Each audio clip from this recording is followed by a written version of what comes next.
Assalamualaikum warahmatullahi wabarakatuh. Perkenalkan, nama saya Nuri Siti Fatimah dengan NIM 18106203995. Di sini saya akan menjelaskan pertemuan ke-11 dengan materi struktur dan fungsi organ pada tumbuhan. Tujuan perkuliahan, semoga selama saya kuliah, saya bisa membantu orang-orang yang ada di sekitar saya dan bisa memanfaatkan ilmunya. Pengertian jaringan pada tumbuhan. Jaringan pada tumbuhan-tumbuhan tersusun dari sel-sel yang kemudian membentuk jaringan. Jaringan sendiri merupakan sekelompok sel yang memiliki struktur dan fungsi yang sama dan terikat oleh bahan antara sel untuk membentuk satu kesatuan. Pembentukan awal tanaman dimulai dengan jaringan meristem dalam atap pada tahun 2021. Selanjutnya yaitu ada jenis jaringan tumbuhan. Menurut Heriansyah pada tahun 2020, terdapat 5 macam jenis jaringan tumbuhan. Yang pertama yaitu ada jaringan meristem. Jaringan meristem merupakan jaringan sel-selnya aktif membelah diri. Jaringan ini terletak di ujung akar dan ujung batang. Jaringan ini dapat meregang, membesar, dan berdiferensiasi menjadi jaringan lainnya ketika dewasa. Jaringan meristem terbagi dalam 3 macam. Yang pertama yaitu ada apikal ujung, yang kedua ada lateral samping, yang terakhir yang ketiga ada interkalar luas. Jaringan meristem apikal ditemukan pada ujung-ujung akar, batang, serta cabang-cabangnya.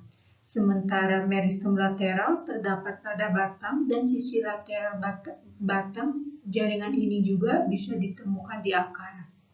Terakhir yang ketiga yaitu ada jaringan meristem interkalar. Terdapat pada ruas tanaman seperti rumput dan bambu, maupun di pangkal daun seperti pada pinus. Lalu yang kedua ada jaringan pengangkut. Seperti namanya, jaringan pengangkut berfungsi untuk mengangkut hasil makanan dan zat-zat sejenis ke seluruh tubuh tanaman. Jaringan pengangkut dibagi menjadi 2, yaitu yang pertama xilem dan yang pertama phloem. Xilem merupakan yang disebut juga pembuluh kayu, yaitu jaringan mengangkut pada tumbuhan yang membawa air dan garam mineral dari akar ke bagian tumbuhan lainnya. Air dan garam yang akan digunakan dalam proses fotosintesis juga dibawa oleh xilem menuju daun. Sementara phloem yaitu atau disebut juga pembuluh tapis merupakan jaringan tumbuhan yang mengangkut hasil fotosintesis berupa karbohidrat ke seluruh bagian tumbuhan lain. Yang ketiga yaitu ada jaringan parenkim. Jaringan dasar disebut juga dengan jaringan parenkim. Jaringan inilah yang mengisi ruang antar jaringan. Jaringan ini terdapat di semua bagian tubuh tanaman seperti batang, akar, dan daun. Jaringan parenkim yang berada di daun yaitu mesofil atau disebut juga dengan folisade dan spon, di mana banyak mengandung kloroplas. Ketika suatu bagian pada organ mengalami kerusakan, maka jaringan parenkim yang akan menggantinya dengan jaringan baru. Secara umum, sel-sel dalam jaringan parenkim berperan dalam proses fotosintesis, sekresi, respirasi, hingga menyimpan cadangan makanan serta air pada tumbuhan air. Jaringan ini dapat mengalami modifikasi menjadi jaringan aerenkim yang memiliki rongga-rongga udara antara sel-selnya. Lalu yang keempat yaitu ada jaringan penyokong. Seperti namanya, jaringan penyokong berfungsi sebagai penguat atau penyokong tumbuhan dindingnya tebal dan akan berhenti melakukan pembelahan ketika sudah mencapai usia dewasa. Nah, contoh dari jaringan penyokong yaitu kolenkim dan sklerenkim. Apa itu kolenkim? Kolenkim merupakan jaringan penguat pada tumbuhan sudut dinding sel dan selusonya lebih tebal dibandingkan jaringan lain. Kolenkim tidak memiliki protoplas dan dinding sekunder, tetapi dinding primernya mengalami penebalan. Nah, fungsi dari kolenkim ini yaitu sebagai penopang bagi organ-organ muda, sedangkan sklerenkim adalah jaringan penyokong yang terdapat pada bagian tumbuhan yang sudah dewasa atau tua. Jaringan sklerenkim terbagi lagi menjadi dua, yaitu fiber dan sklereid. Fiber merupakan memiliki bentuk seperti pita-pita panjang sehingga bisa dimanfaatkan sebagai tali. Sedangkan sklereid memiliki bentuk yang tidak beraturan. Contohnya pada kulit yang melindungi biji tanaman. Yang terakhir yaitu yang kelima ada jaringan epidermis. Jaringan epidermis merupakan jaringan yang berfungsi sebagai pelindung jaringan yang terdapat di bawahnya. Nah, karena itu jaringan epidermis berada pada permukaan atas dan permukaan bawah daun. Selain untuk melindungi jaringan di bawahnya, jaringan epidermis juga berperan untuk membatasi transpirasi atau penguapan air dan perubahan temperatur. Nah, ciri-ciri dari jaringan epidermis yaitu terdiri dari satu lapis sel tunggal, bentuk, ukuran, dan susunannya beragam, dan juga tidak memiliki klorofil. Dinding selnya bagian luarnya mengalami penebalan, sedangkan dinding sel bagian dalamnya lebih tipis.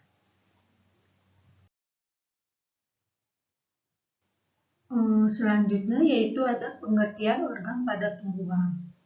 Menurut Ayub Sinau pada tahun 2021, organ tumbuhan mencakup akar, batang, daun, bunga, dan buah beserta biji.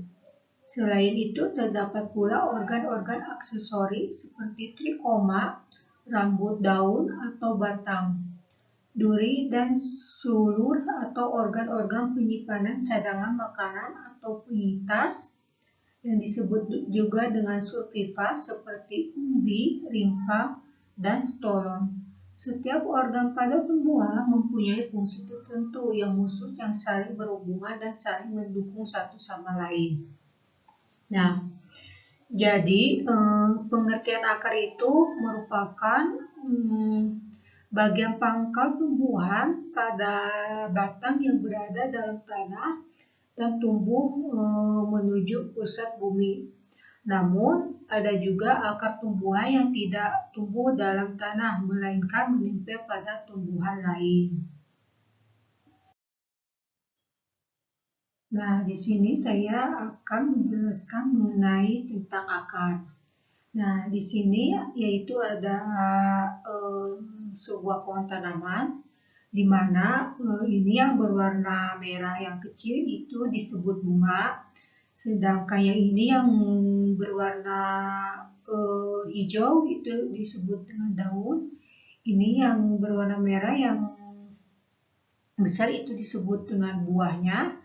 Yang ini disebut dengan batang. Nah, ini yang paling bawah yaitu akar. Nah, menurut Aulia pada tahun 2017, akar itu merupakan salah satu bagian tumbuhan yang harus ada.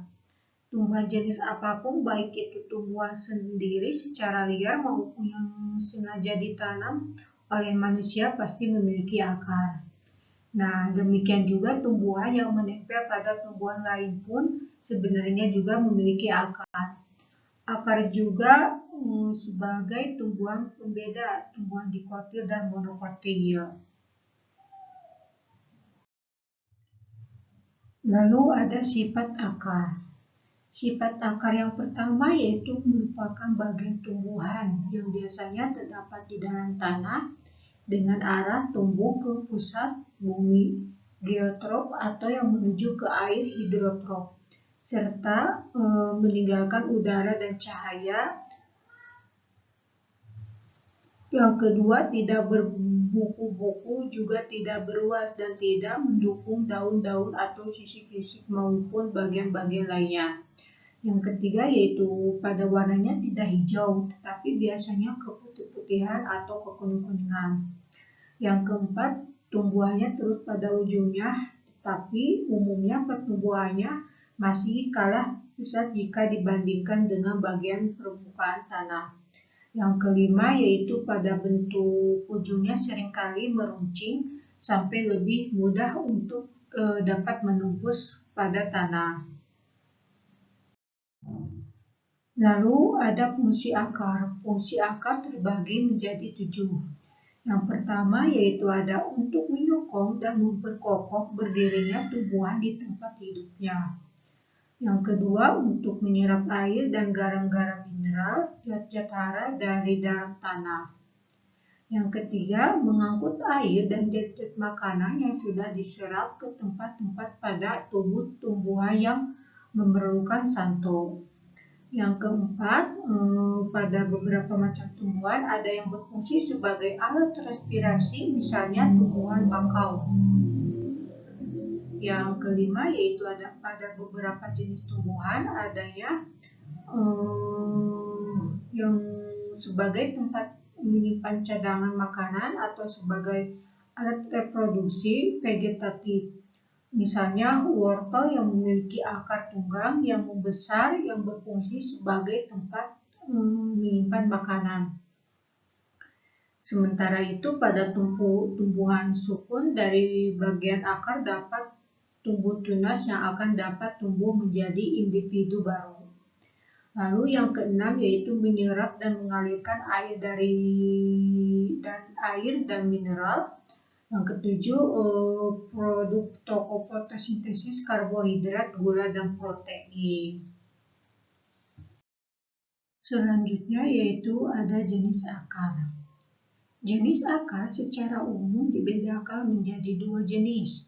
Yang pertama yaitu ada akar tunggang. Nah, akar tunggang umumnya dimiliki oleh tumbuhan berkeping 2 atau yang disebut dikotil, yang diperbanyak secara generatif dengan biji jenis akar ini mempertahankan akar lembaganya. Akar lembaga berkembang menjadi akar pokok primer yang akan bercabang-cabang menjadi akar-akar yang lebih kecil. Akar pokok yang berasal dari akar lembaga ini disebut akar tunggang atau radix primaria yang memiliki percabangan. Lalu yang kedua yaitu ada akar serabut. Akar serabut umumnya dimiliki oleh tumbuhan berkeping 1 atau dengan sebutan monokotil.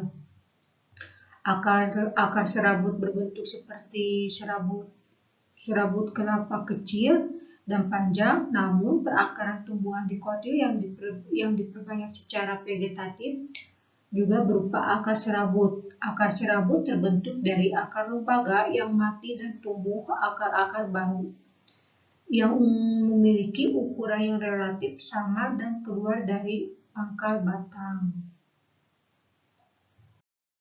Lalu ada jenis-jenis akar berdasarkan fungsinya. Fungsi utama akar merupakan untuk organ penyerap air dan hara mineral. Namun terdapat fungsi lain dari akar. Menurut fungsinya, akar dibedakan menjadi 8. Yang pertama yaitu ada akar gantung atau akar udara. Nah, akar gantung terdapat di atas permukaan tanah, melekat pada batang, menggantung, tumbuh, menjutai ke arah tanah. Akar ini berfungsi untuk menyerap air dan gas dari udara bernapas. Contoh tumbuhan yang memiliki akar gantung yaitu pohon beringin dan tanaman anggrek. Lalu yang kedua yaitu ada akar pembelit atau Kirchhoff radicalis. Nah, akar pembelit ini batang pokok tempat melekatnya tumbuhan berfungsi untuk membelit penunjang dari tumbuhan merambat. Contoh dari akar pembelit yaitu tumbuhan yang memiliki akar pembelit adalah panili. Lalu yang ketiga yaitu ada akar napas atau penutup hora. Nah, akar napas ini merupakan bagian akar yang tumbuh keluar dari batang bagian bawah, yang sebagian menyembul keluar dan sebagian lagi tumbuh di dalam tanah. Bagian akar yang menyembul keluar merupakan tempat masuknya udara melalui celah-celah permukaan akar. Nah, contoh dari akar napas ini yaitu tumbuhan yang memiliki akar napas yaitu bakau dan pandau. Lalu yang keempat yaitu ada akar pelekat atau radik addigan. Nah, akar ini tumbuh dari ruas atau buku-buku batang serta tumbuh melekat dan memanjat pada batang. Nah, fungsi akar pelekat ini yaitu membantu tumbuhan memanjat untuk menempel pada penunjangnya. Contoh dari akar pelekat yaitu pohon sirih. Lalu yang kelima yaitu ada akar penghisap atau haustorium. Akar ini mempunyai fungsi sebagai penyerap air, hara, mineral, dan makanan dari batang pohon yang ditumpanginya. Tumbuhan dengan akar ini hidup sebagai parasit. Nah, contoh dari akar penghisap yaitu pada akar benalu. Lalu yang keenam yaitu ada akar tunjang. Akar tunjang tumbuh di bagian bawah batang. Akar ini tumbuh ke segala arah, gunanya untuk menunjang agar batang tidak rebah. Nah, contoh dari akar tunjang yaitu pada tanaman bakau dan pandan. Lalu yang ketujuh ada akar lutut. Akar lutut, sebagian akar ini tumbuh di atas tanah, kemudian ditanam di dalam tanah. Timbul tenggelam seperti bentuk gelombang yang berfungsi sebagai alat pernapasan. Nah, contoh dari akar lutut yaitu pada pohon tanaman Bruguiera parvifolia. Lalu yang ke-8 yaitu ada akar banir. Pada akar banir tumbuh tinggi di atas permukaan tanah, berbentuk pipih seperti papan. Akar banir merupakan akar yang berbentuk seperti papan menonjol di bagian pangkal, membantu tegak berdirinya batang tumbuhan. Kebanyakan pohon yang memiliki akar jenis ini yaitu pada pohon yang tumbuh di hutan tropis. Nah, contoh dari akar banir ini yaitu akar sukut, pohon kenari, dan pohon randu. Lalu selanjutnya yaitu ada jaringan penyusun akar. Menurut Suharyanto pada tahun 2017, secara umum setiap bagian dari tumbuhan memiliki jaringan-jaringan penyusunnya. Begitu pula dengan akar. Akar tersebut terdiri dari jaringan-jaringan penyusun yang terdapat di dalam akar. Yang pertama yaitu ada jaringan epidermis. Epidermis merupakan jaringan penyusun akar yang terletak paling luar.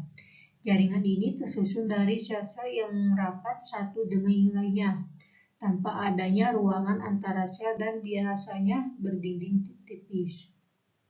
Nah, jaringan ini bersifat semi-permeable, sehingga akan mempermudah masuknya air dan hara maupun garam, mineral ke dalam akar tersebut. Nah, semakin lama jaringan epidermis, maka akan mengalami penebalan. Penebalan yang dimaksud adalah penebalan yang berfungsi untuk melindungi jaringan yang berada di bawahnya.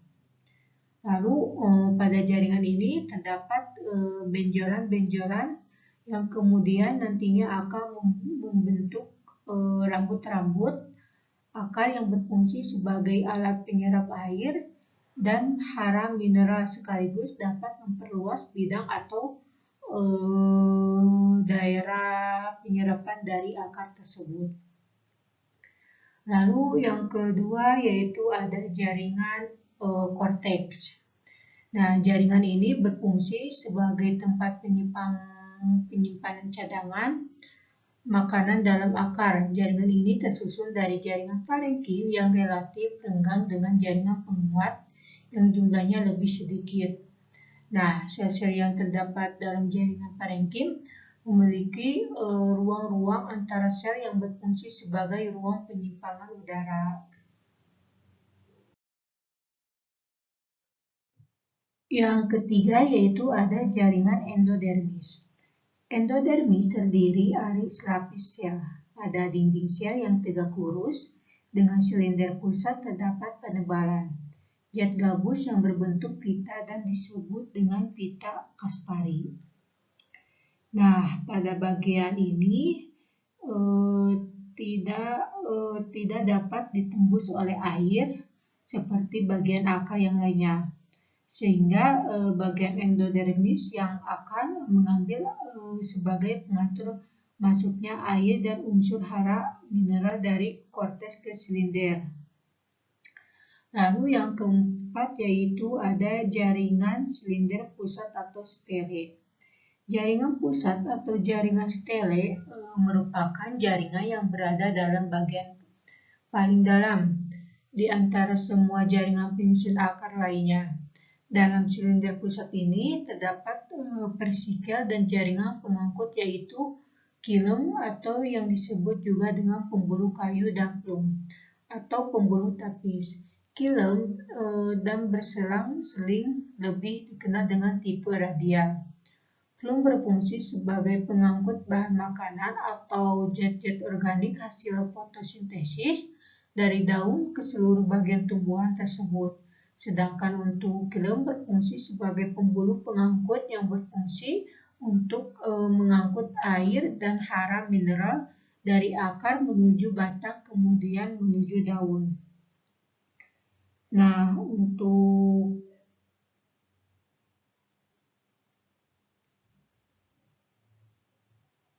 Nah, kilem akan menerima air dan hara mineral dari endodermis dan kemudian ke kilem batang. Kilem pada akar tumbuhan yang berjenis monokotil berbentuk seperti bintang yang mempunyai lengan lebih dari 12. Sedangkan kilem pada akar tumbuhan berjenis dikotil berbentuk bintang juga dengan jumlah lengan antara 2 sampai dengan 6 lengan. Antara kilem dan plum pada akar tumbuhan dikotil terdapat kambium yang fungsinya untuk membelah. Pembelahan dapat terjadi dari arah luar ke dalam. Pembelahan ke arah luar membentuk plum sekunder, sedangkan pembelahan ke arah dalam membentuk kilem sekunder.